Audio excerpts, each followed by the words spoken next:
Hopping up to the top. Hey, everybody. Bowden, how old are you? 6.5. Yeah, so this talk is called ELI 5, or Explain It Like I'm 5. And you were actually 5 when we started doing observability Grafana stuff, but you're just growing up so fast, and so this talk title is already out of date. Yeah, this adventure kind of all started when, let's see, forward. Come on. There we go. There's always one glitch. We got it out of the way, okay? So this all started when we were reading this book to the kids called Little House on the Prairie, and it describes growing up in rural America in the mid-1800s. And one of the things that really fascinated me about this book is how much the parents were involved in teaching their kids about all of the tools that they used. And what was one of the things, do you remember what this picture was here? The dad is showing the daughter how to do what? How to use a bear trap. A bear trap, yeah, that's not something that you think like kids would normally be involved in, right? But it was safe the way he was doing it, because he wasn't like having her, like stick her hand in or anything, but he said, here, take this feather, dip it in this grease, and I'm gonna show you how to lubricate this bear trap so that it works. And in the process, he taught about how they used this to get their food and get furs for trading so that they could support themselves living out in this cabin in the woods. So this kind of became something that really resonated with me, the notion of teaching our tools in ways that are accessible and engaging even just for young children. So we're going to come back to this notion of the feather for the bear trap. So we don't actually have to trap bears where we live, but do we actually have bears where we live? Yes. You want to tell everybody where we live? What state? Colorado. Yeah, we live in Colorado. So, yep, all right, Colorado, represent. So, we don't have to trap bears, but bears sometimes cause trouble. And was there a bear one time that caused a lot of trouble for your great-grandma? Yes. Do you want to tell the story of what happened? Yes. So what happened here? This is a picture of a screen door. What happened with your great-grandma's screen door? A bear tore off my great-grandma's screen door. And then what happened? Ate all the stuff in the refrigerator. Ate all the stuff in the fridge? Except for the Weight Watchers. Yeah. Yeah. Yeah, fun fact, bears need about 30,000 calories a day when they're preparing for hibernation. So bears will find it however they can. And we've actually had incidents in our neighborhood where people leave their garage door open and bears help themselves to the trash. And sometimes when we're coming in the house after a day out with the kids, we forget to close the garage door, and we're always worried about this happening to us. So I thought to myself, if only we could monitor the garage. And then I was like, wait a minute, I have a tool for that. And I was like, no, this isn't a tool that we use at home. This is a tool for work. This is a boring work tool. We don't use this for home. I was like, but could we? So we use this tool called Prometheus at work. Raise your hand if you use Prometheus at work here. Look at all these people. This is your family here. So Prometheus can run anywhere. It can run on a big, powerful supercomputer or a tiny little credit card-sized computer. Does anybody know what this computer is called here? Raspberry Pi, yeah. So we had a few of these lying around that we've used for some fun projects. In fact, did anybody here go to Grafana? A few hands? Yeah, so we might look familiar to you because we were up on stage at Grafana, and what did we do at Grafana? We jumped on a trampoline, but what was underneath the trampoline? A Raspberry Pi. A Raspberry Pi and a certain kind of sensor. What kind of sensor was it? Ultrasonic. An ultrasonic sensor. And it was measuring the distance between the floor and what? The trampoline. The trampoline, yeah. And it made this cool graph here where we could actually visualize our jumps, right? So we were kind of hooked on this notion of Raspberry Pis and sensors and observability. And the way that this sensor works is pretty simple. It measures the distance by sending out something, doesn't it? What does it send out? Sound waves. Yeah, and then what happens to the sound wave when it hits something? It comes back. It comes back, and that's how we can tell how far away something was. And this was kind of inspired by something in nature, right? What is this called? A dolphin?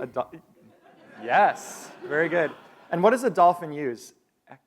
Echolocation. Echolocation, yeah. So we kind of did our own echolocation here. We hooked up a Raspberry Pi to these pins called GPIO, General Purpose Input Output. That lets us hook just about any kind of electronics to a Raspberry Pi.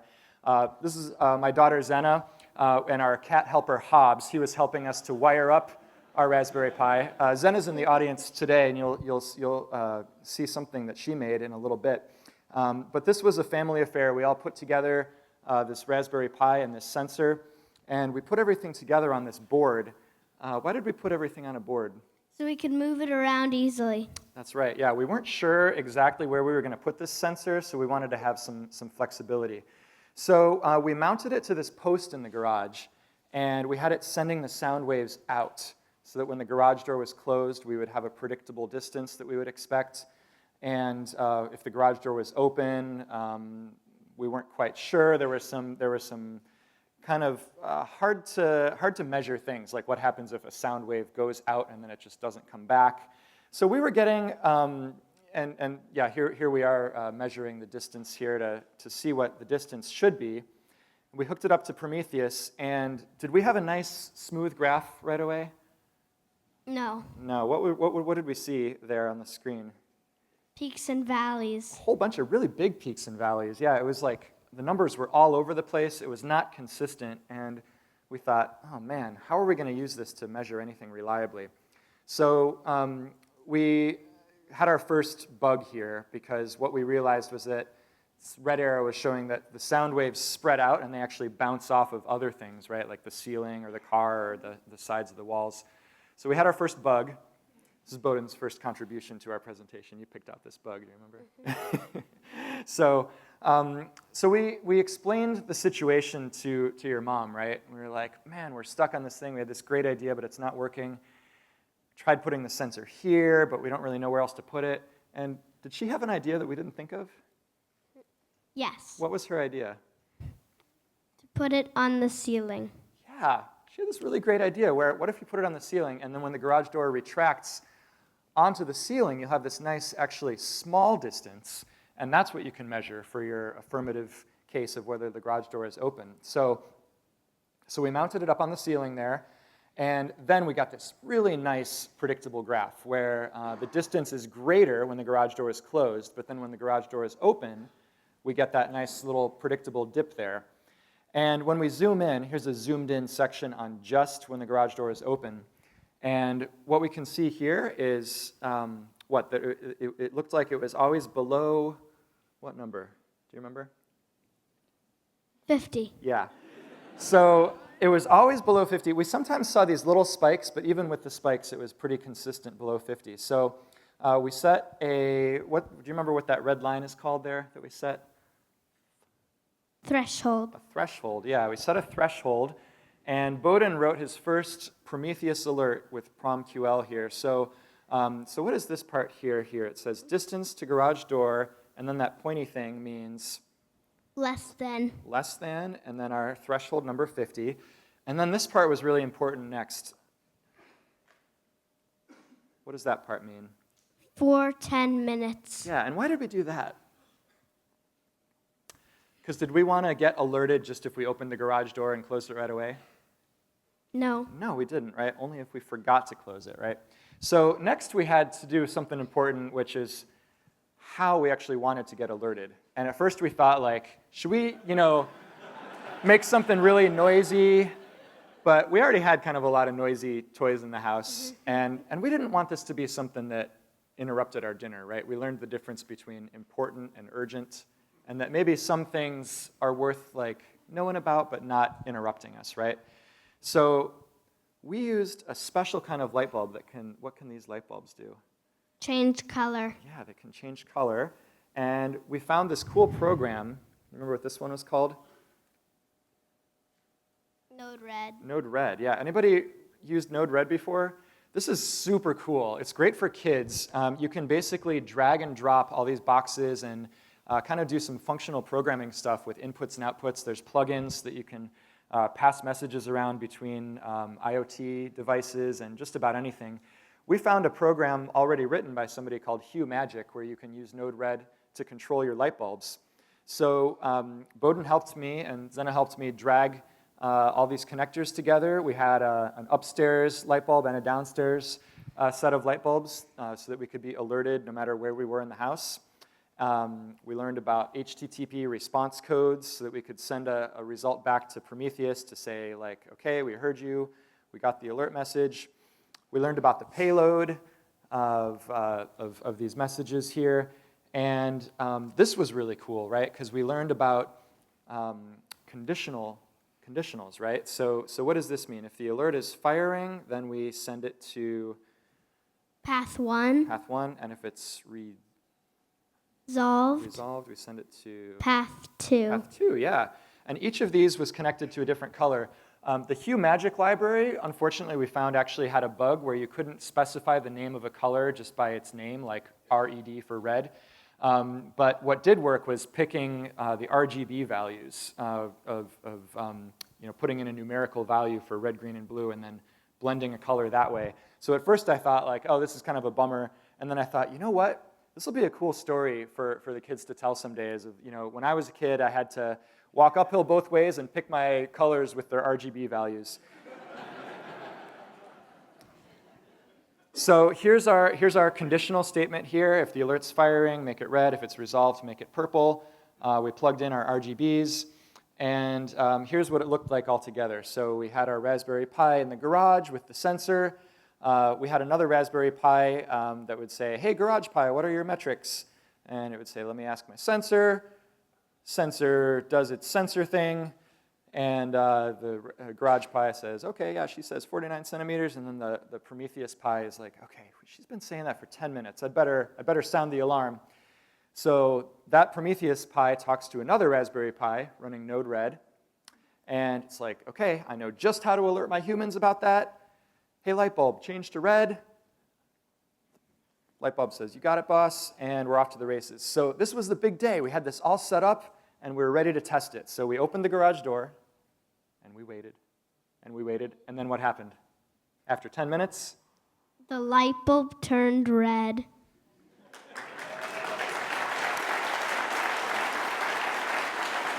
So getting the alert is one thing, but this is kind of our first game day. So our on-call engineer, I think we had a mean time to response of like 30 seconds for this alert here.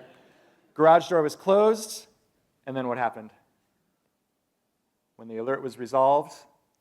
The light bulb turned purple. All right.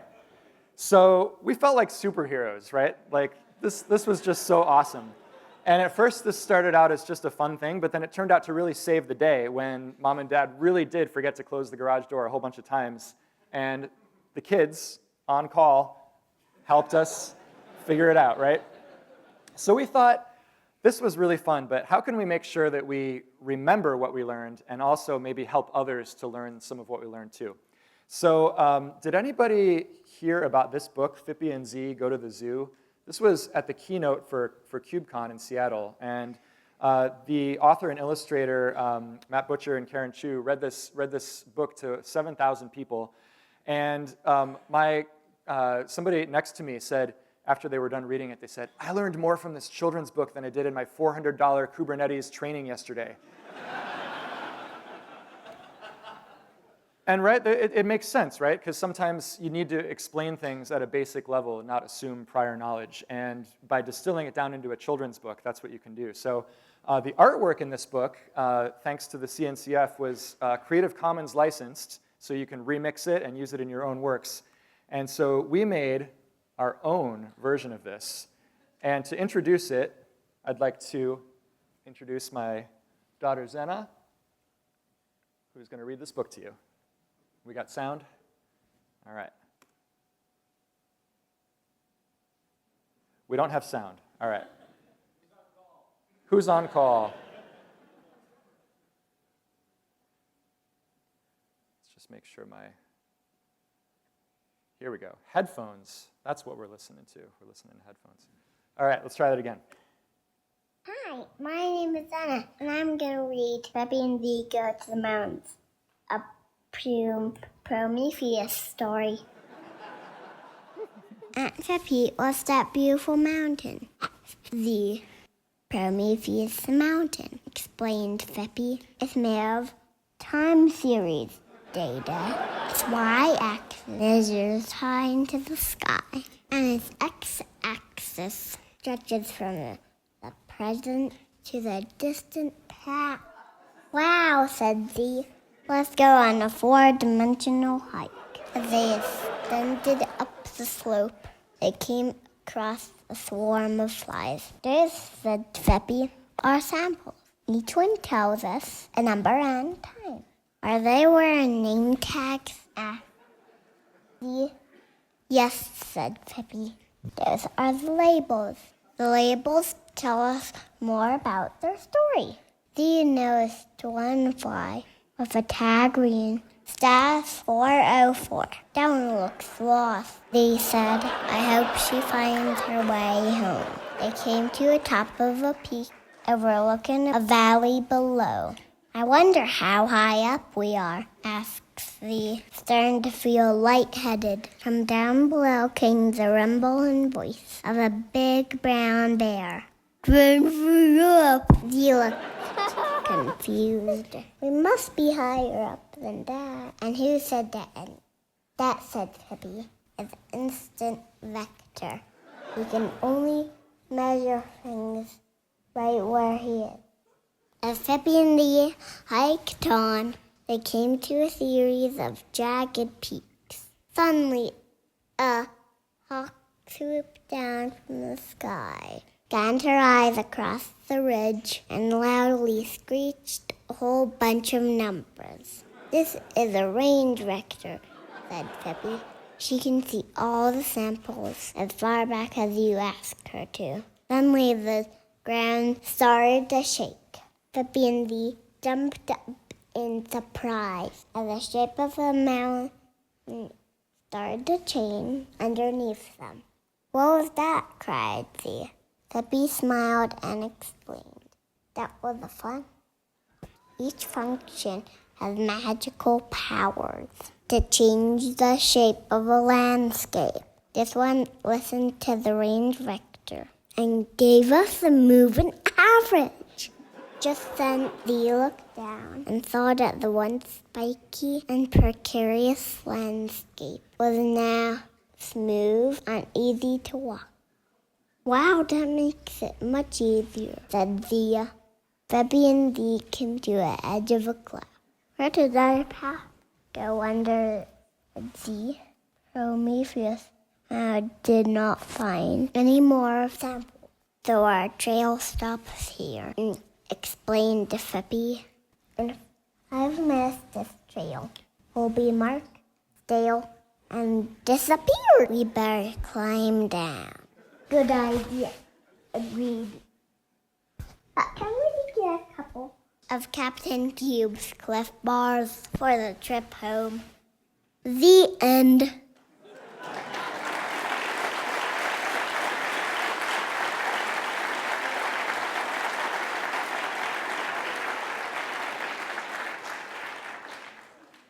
Thank you, Zena.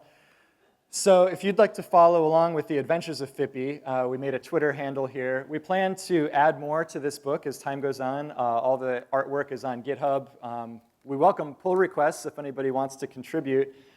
This is something that I plan to actually use at my company to help explain some Prometheus concepts to people maybe who don't have time to read the docs, which aren't always that approachable for newcomers. So again, back to our story. We were feeling like superheroes, and all was great.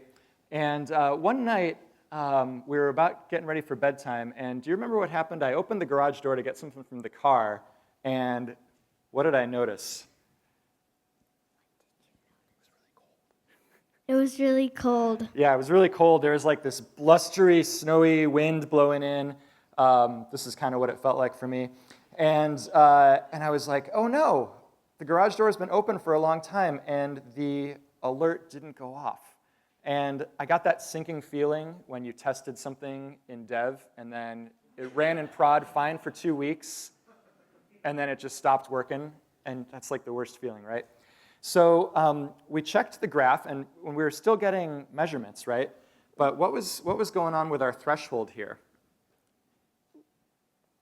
So we had this threshold where everything was below 50, but then what was happening sometimes? It was going above 50. It was going above 50, so the distance was like greater sometimes than it ever had been before. In fact, the whole thing had kind of shifted, right? So we had our first opportunity for a post-incident report here where we realized that there were other environmental factors we hadn't considered because what did we recognize happened when the weather changed and it got colder? And what happens to wood? It shrinks. It shrinks. And then when it shrinks, what happens to our distance? It gets smaller. The wood shrinks, and that makes the distance gets bigger, yeah. And we actually learned that not only the wood contracts, but the speed of sound, which we know is critical to our measurement of the ultrasonic sensor, sound actually travels slower when it's cold. When it's cold, yeah, exactly. So we had a whole bunch of things that we didn't know that we had to test, but we figured it out later. So Bowden had this great idea. This was like before bedtime, and you were like, oh, we just need to change our threshold, and you picked a new number, right? Instead of 50? 52. 52, yeah. So we just got a new threshold. And then also to smooth out those peaks, what did we use so that it wouldn't be so spiky? A moving average. Just a moving average, right? So we changed our alert expression here to use our friend Range Vector Hawk, thank you, Zena, to give us a 1-minute moving average. And that way, even if we got some inconsistent peaks, we could still have a pretty consistent reading. So this is one of my favorite tweets from my old colleague, Tim O'Brien here. Anybody use OKRs at work, objectives and key results? So it's a way to track progress and goals and performance. And he was like, okay, some people are trying to bring OKRs home, and maybe that's a little bit too far, right? My favorite reply was this one: objective, you're having fun on this trip whether you like it or not. So maybe we don't want to always bring everything from work home with us, right? And there's a lot of advice about not bringing work home and that being a healthy thing. And work-life balance is hard for a lot of us, and maybe when some of us aren't working, it's the last thing we want to do to bring work home with us. But what I want to ask everybody is this: take a step back from your job and think about the tools of your job, whether those are the physical objects that you use or software that you use or just a creative way that you think. And consider someone close to you, whether that's your a child or a parent or a partner or a close friend or a colleague, someone maybe that vaguely understands what you do but doesn't really get it, and maybe try to find a way to teach them about your tools. So once we had kind of cracked this open, we found all sorts of ways to use our new tools. We found these Bluetooth sensors that could sense moisture, and we were starting to build a garden, and so we built a little test garden pot there that we tested with watering and checked to see that the graph would go up when we watered it. So we're going to use this for monitoring our vegetables. And has anybody ever seen in Grafana in the y-axis menu that there's all of these cool labels like linear velocity and angular momentum, and been like, man, I wish I worked on a project that was cool enough to measure things in those terms.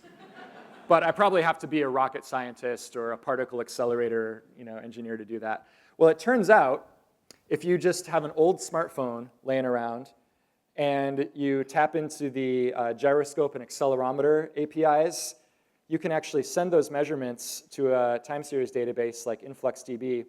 And you can do stuff like this, where what's this thing that we have in our downstairs? A swing. A swing, and and so we did this cool stuff where we actually hooked up the gyroscope and accelerometer, and we measured our velocity and our angular momentum, and we plotted it with Grafana. And so the tools that started out as just daddy's tools at work became the kids' tools. And our kids started to just be able to use Grafana, zoom in on parts of the graph, change the colors, and just these tools became their tools too, which was a really proud parent moment for me. One of the coolest things, I don't know if you remember this one, but we thought we had a bug. It's kind of hard to see, but before we started moving here, everything was flat. We had no motion, except the z-axis of our accelerometer was negative 9.8 meters per second squared. And we thought, that's funny. That looks like we're just falling and falling and falling, even though we're not moving. And do you remember what that was actually measuring? Gravity. Yeah, we were actually observing gravity using Grafana. And what better physics lesson for kids than that, right? So we can even bring this kind of teaching back to our workplace. So at my company, DNA Nexus, we have a science team and an engineering team. Science team has some really brilliant bioinformaticians.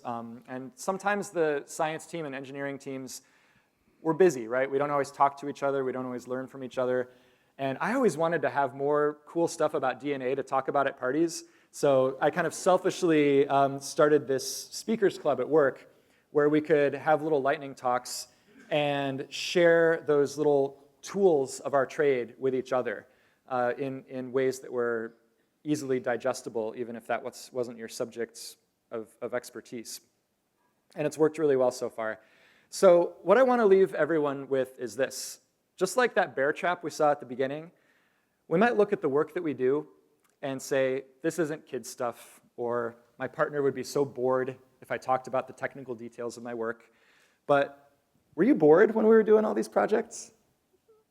No. No, it was a lot of fun, right?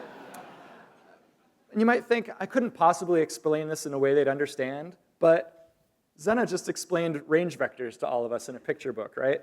So I challenge everybody here to try to find the feather for your bear trap. And I'm really proud of myself because that's something that's never been put in those words on Google before. So feather for your bear trap, also make a good band name probably. But a way to bridge the gap between your work and other people maybe who would love to learn more about what you do. Because that can strengthen our relationships, it can help our close ones to understand what we do all day, and it can even lead us down these rabbit holes of really cool tangents of learning that we never knew we were gonna go down.